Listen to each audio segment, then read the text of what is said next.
So right away when I enter Goodwill, I see a collection of Precious Moments figurines. Only time I buy these if it's really cheap. Goodwill had these priced at $14.99 each, and as you can see on eBay, they only sell for a couple dollars online. So they really overprice those Precious Moments. I usually typically don't get these type of things because the flowers are usually broken on these little vases or figurines like this. So I set that back. The art glass is very hit or miss. If it's nothing too special, I usually do not pick up art glass unless it really stands out to me. So that is another item that I put back. I also have a hard time selling these beautiful Victorian style pieces, even though they're signed. This was $13 from 1971. There was not very much profit, if any at all, in this. So I definitely did not purchase this from Goodwill. It was a little overpriced. For some reason, all the items were pushed towards the back of the shelves on these Goodwill shelves. I'm not sure why. Maybe they were making room for other items. But you really had to kind of duck down and look far back into the shelves to see anything and kind of move things around. This was sad. They threw these in a bag, and then some of the pieces obviously were broken because they weren't packed very well. I'm not sure why they do that. I don't know why they bag those breakable items all together. They usually tend to break when they're put in like that. The shelves were kind of bare. There was tons of plates. These Kimball style project pieces, ducks, were $5 each. Not a lot of room for profit. They were pretty heavy and they tend to not sell for very much. Here's a little cup by itself, and I think, what did they price it at? I'm not sure. Made in Portugal, I believe, and they wanted $3 for this one cup. Definitely not enough profit in there for me. I typically don't pick up mugs and cups that go with sets unless they're really, really spectacular. And I know that there's a good profit to be made. I was kind of desperate looking for stuff. I noticed these Anchor Hawking little pie pans. They don't sell for a lot. There is some profit in there, but again, they didn't really stand out to me, even though it's a great brand. This was cute. I believe it had a big old chip in the front. I'm not sure if that's how it was donated or if it happened at Goodwill. A lot of times things break. This was a a very cute set. I wish there were more pieces with it. Again, this is something I passed on. It was about $6 for the 2 pieces, but I was hoping it would be like a full set. That's the only way I would probably buy it. Just looking around the end shelves. A lot of times people will put stuff on the end shelves. Here's another project piece. Again, didn't really stand out to me. Something pretty simple. Someone made probably in a class. There was a lot of bigger items. This was really cute, but it was pretty banged up. Had some stains and dings everywhere. So I passed on that.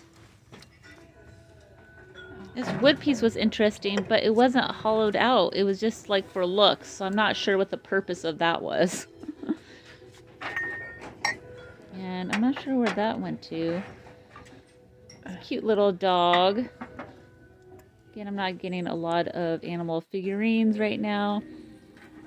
This is something I used to pick up, but it tends not to sell for me anymore, and it was kind of faded. It's one of those vintage baskets to carry the casserole dishes in. That was a big wooden cat piece. I think it was from a craft store or a coat factory store, something like TJ Maxx or something. Okay, I picked up this Christmas box. I looked at it. It's Fitz and Floyd. It's a great brand, but it had a teeny bit of wear on it. I'm trying to be pickier, so I put it back. This purse is really cute. At first I thought it was going to be like a Betsy Johnson, but it was not marked. I did look it up, and it's just one of those online brands where you can get some funky, fancy kind of purses and wallets. Not a lot of profit in that. I did pick up a lot of things in my cart just to look up prices, to see what things go for online for resale and stuff. Not necessarily to purchase, but to research on brands and stuff. I even was looking at heavier pieces just to get an idea of what certain brands were selling for. This piece was really unique, brightly colored. It ranged from $10 to $28. I didn't buy it because there wasn't a huge profit in it, but it was something to look out for if I could find it at a fairly cheap price.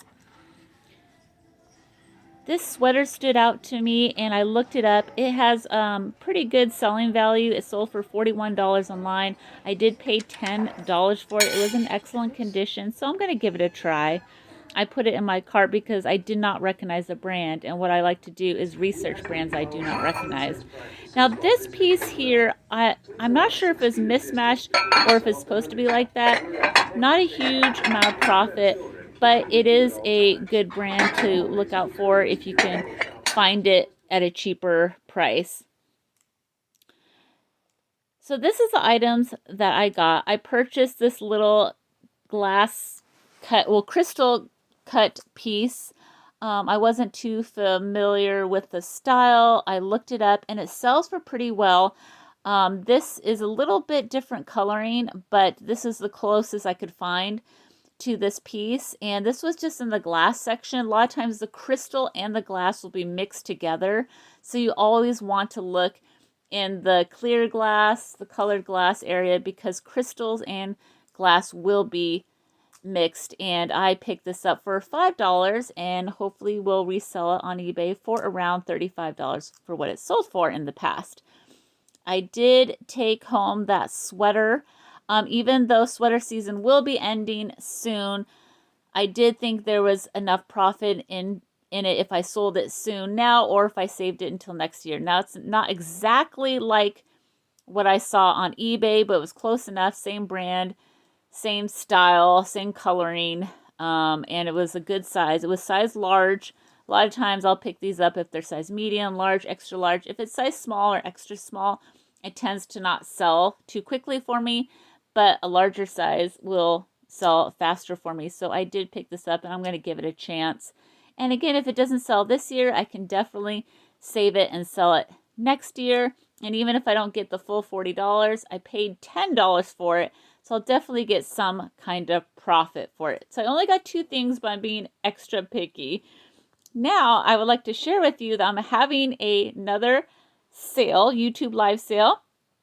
This Wednesday is going to be a Valentine's Day theme sale, and I want to give you a preview of some of the items that I am bringing to this sale. So the next pictures you will see is just a preview of some of the items I'll bring into the sale, and if you come around, that would be great. If you just want to chat and not buy anything, that's cool too. I often have YouTube live sales, sometimes pop-up sales, sometimes pop-up chats. So you definitely want to subscribe to my channel and ring that bell so you never miss a video. So thank you guys so much for watching my video, and I hope to see you again.